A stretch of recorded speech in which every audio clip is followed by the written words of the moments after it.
사랑하는 기쁨의 교회 가족 여러분 안녕하세요. 오늘은 다 같이 사도행전 20장 13절에서 24절의 말씀을 함께 묵상하겠습니다.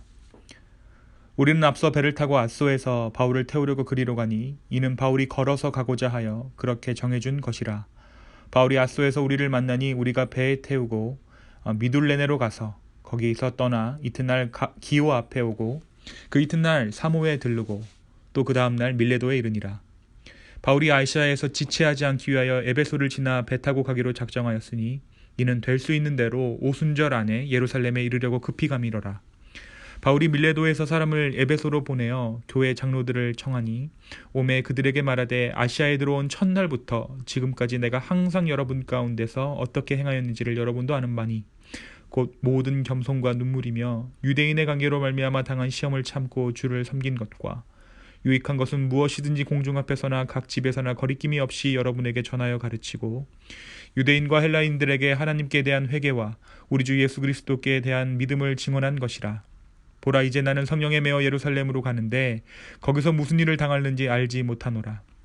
오직 성령이 각성에서 내게 증언하여 결박과 환난이 나를 기다린다 하시나 내가 달려갈 길과 주 예수께 받은 사명 곧 하나님의 은혜의 복음을 증언하는 일을 마치려 하면은 나의 생명조차 조금도 귀한 것으로 여기지 아니하노라. 아멘. 우리가 어제 유두고를 살린 바울의 이야기를 함께 나누었죠. 드로아에서 유두고를 살려낸 바울은 아소로 향합니다. 원래는 배를 타고 일행과 함께 아소로 가야 했지만 바울은 유두고를 끝까지 보살필 이유로 드로아에 조금 더 머물다가 기름 좀 험하지만 지름길을 통해 육로로 아소로 들어갑니다. 디모데를 비롯한 일행들과 바울은 아소에서 만나게 되고요.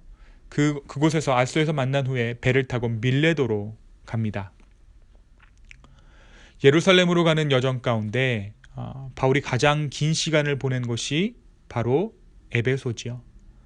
그런데 일정상 이 에베소를 들러보지 못하는 것을 바울은 아쉬워했습니다. 에베소에 들어가게 된다면 다시 한번 그 소동을 겪어야 될지도 모르고 여러 가지 소송에 휘말려서 예루살렘으로 들어가는 그 일정에 차질이 있을 수도 있었기 때문에 바울은 서둘러서 에베소를 통과해서 예루살렘으로 향할 계획을 잡습니다. 바울은 원래 6월절을 예루살렘에서 보낼 것을 계획했었지만 기간이 도저히 맞지 않자 오순절이라도 예루살렘에서 지키기 위해 걸음을 재촉했던 것입니다. 16절의 내용입니다. 바울이 아시아에서 지체하지 않기 위하여 에베소를 지나 배 타고 가기로 작정하였으니 이는 될 수 있는 대로 오순절 안에 예루살렘에 이르려고 급히 가미러라. 그러다 이제 상황이 밀레도에서 며칠 정도 머물 수 있는 여유가 생기게 되자 바울은 사람을 시켜서 에베소의 장로들을 밀레도로 초청합니다. 에베소에 직접 들리지는 못하지만 교회의 장로들에게 작별 인사와 목회적인 마지막 당부를 할 마음이 바울에게 있었기 때문입니다. 오늘 저와 여러분이 읽은 본문은 이 에베소의 장로들에게 전하는 바울의 마지막 당부, 마지막 설교입니다. 이 설교는 사도행전에 소개된 설교 중에서 이미 그리스도인일이 된 자들에게 했던 바울의 유일한 설교이기도 합니다. 바울은 자신에게 앞으로 일어날 일들이 쉽지 않은 일들이 될 것임을 알고 있었어요. 고난과 환난을 미리 가르쳐 주었다고, 성령께서 미리 가르쳐 주었다고 바울은 고백합니다. 그러나 바울은 성령이 이끄는 대로 순종하여 그 길을 간다라고 이야기합니다. 오직 성령이 각성해서 내게 증언하여 결박과 환난이 나를 기다린다 하시나 내가 달려갈 길과 주 예수께 받은 사명 곧 하나님의 은혜의 복음을 증언하는 일을 마치려 하면은 나의 생명조차 조금도 귀한 것으로 여기지 아니하노라. 하나님의 은혜에 그 복음을 전하는 그 사명에 나의 삶이 달려있다. 내 생명이 그것에 비하면 조금도 귀하지 않다라고 바울은 고백합니다. 다시는 볼 수 없을 에베소의 장로들에게 자신에게 임할 환난과 고통이 무엇인지 뻔히 알면서도 성령께서 그것을 바울에게 가르쳐 주었음에도 불구하고 바울은 그 길을 운명처럼 받아들이고 예루살렘으로 가는 여정을 멈추지 않은 채 앞으로 나아갑니다. 사랑하는 여러분, 우리가 오늘 함께 나눈 이 말씀이 오늘을 사는 저와 여러분에게 무엇을 말해줍니까? 바울은 오늘 고별 설교에서 자신을 이끄는 것이 성령이고 또 그 성령이 예고한 것도 환난이라고 고백합니다. 이 말을 잘 생각해 보면 성령이 나를 고난과 환난 가운데로 이끌고 있다라고 바울은 말하고 있는 것이에요. 성령이 지금 나를 죽음의 길목으로 인도한다라는 것입니다. 그러나 나는 그 죽음의 길목을 거부하지 않고 이 길을 간다. 나의 생명조차 귀하게 여기지 않고 이 길을 간다라고 바울은 이야기합니다.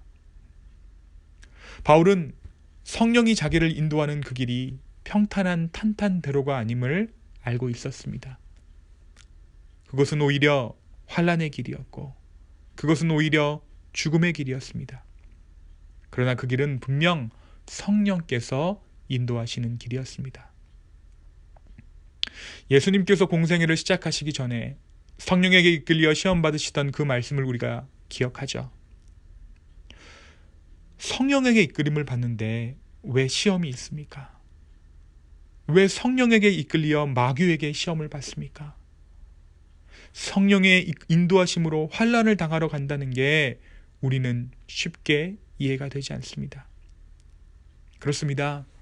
우리는 본능적으로 시험이라는 것을 악이라고 생각합니다. 고통과 환난은 부정한 것이라고 생각하죠.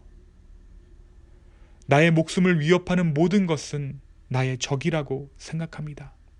그래서 우리의 기도는 보통 갈까 말까, 할까 말까 하는 기도입니다. 환난과 어려움이 있으면 가지 말아야 할 길이고 평탄한 길이면 기꺼이 가려는 생명 보존의 본능이 우리 안에 있는 것입니다.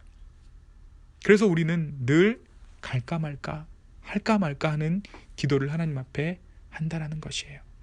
근데 하나님의 응답은요, 가면 그곳 가운데 하나님의 일을 보여주시는 것에 있어요. 순종하면 하나님께서 그곳 가운데서 일을 하심으로 하나님은 그 기도에 응답하십니다. 우리의 진짜 생명이 어디에 있습니까?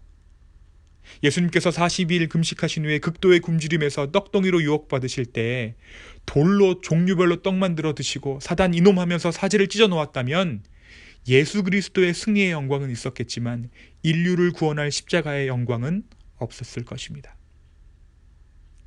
사도 바울 역시 마찬가지입니다. 이 상황에서 증발하면 끝입니다. 바울 잠적 소리 소문 없이 사라지다 해버리면 그뿐입니다. 여태까지 개척했던 교회들이 다 잘 됐습니다. 부흥했습니다. 그것으로 자기 영광 취하면 그뿐입니다. 그럼에도 불구하고 바울은 이 십자가의 길을 걸어갑니다. 거부할 수 있지만 해야만 하는, 그리고 그 일을 통해 하나님께서 이루시고자 하는 그 영광이 어떠한 영광인지를 바울이 알고 있었기 때문에 자신의 생명을 보존하는 것보다 그 일이 귀한 일이었기에 바울은 그 길을 선택합니다.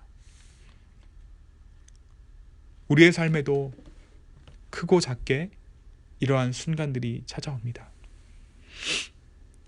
승리할 수 있죠. 이길 수 있습니다. 그러나 그것은 나의 영광이 될 뿐 주님의 영광에 이르지는 못합니다. 저와 여러분이 어떠한 것이 더 귀한 것인가, 어떠한 것이 참된 영광인가 다 알고 있어요. 우리의 마음 가운데 어떠한 것이 더 가치 있는 것인가 다 알고 있다라는 것이에요. 그러나 때로 우리는 순종하지 못할 뿐입니다. 육체적인 죽음뿐 아니라 나의 자존심, 나의 생각, 나의 치부가 드러날 것 같은 그러한 순간들이 우리의 삶 가운데 찾아옵니다. 그때 저와 여러분이 성령의 인도하심을 받는다면 우리는 그 십자가의 영광에 동참하여 진정한 영광을 맛보게 될 것입니다. 사랑하는 여러분, 우리가 이 십자가의 영광을 맛보게 된다면 우리는 매번 매 위기의 순간에, 죽음의 순간에 십자가의 영광을 선택하게 될 줄로 믿습니다.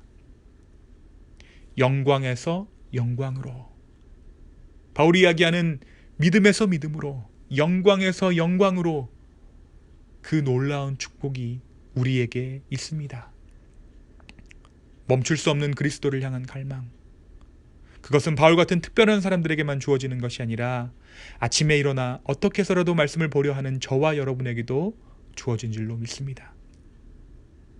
우리가 우리의 삶 가운데 결핍함을 느끼는 이유는, 내가 기대하는 것만큼 덜 행복한 이유는 내가 가진 것이 모자라서가 아니라 이 예수 그리스도의 영광을 위한 선택들을 해내지 못해서인 것 같습니다. 이 성령의 이끌림 받는 그러한 인생을 살아가게 되기를 예수님의 이름으로 축원합니다.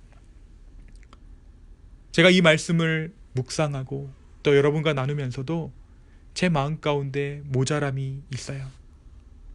왜 그럴까요? 제 삶에서 이 십자가의 영광을 택했던 그 순간들이 그렇게 많지 않았던 것 같기 때문입니다. 그러나 그 주님은 우리 안에서 일하시고 우리를 조금씩 지금도 성장시키시고 계십니다. 이 신실하신 주님 앞에 우리의 삶을 내어 맡겨드리는 저와 여러분의 오늘 하루가 될 수 있기를 예수님의 이름으로 축원합니다. 잠깐 기도할까요? 주님, 우리의 마음을, 우리의 삶을 아버지 앞에 올려드립니다. 내가 불행한 이유가 나의 소유가 모자라기 때문이 아니라, 나의 비전이 덜 성취되어서가 아니라 주의 영광을 위해 살지 못하는 그것 때문에 우리의 마음에 만족이 없음을 다시 한번 고백합니다. 성령 하나님, 우리로 하여금 주의 영광 바라보게 하여 주시고 십자가의 영광 따라갈 수 있는 놀라운 믿음들을 허락하여 주시옵소서. 감사합니다. 예수님의 이름으로 기도하였습니다. 아멘.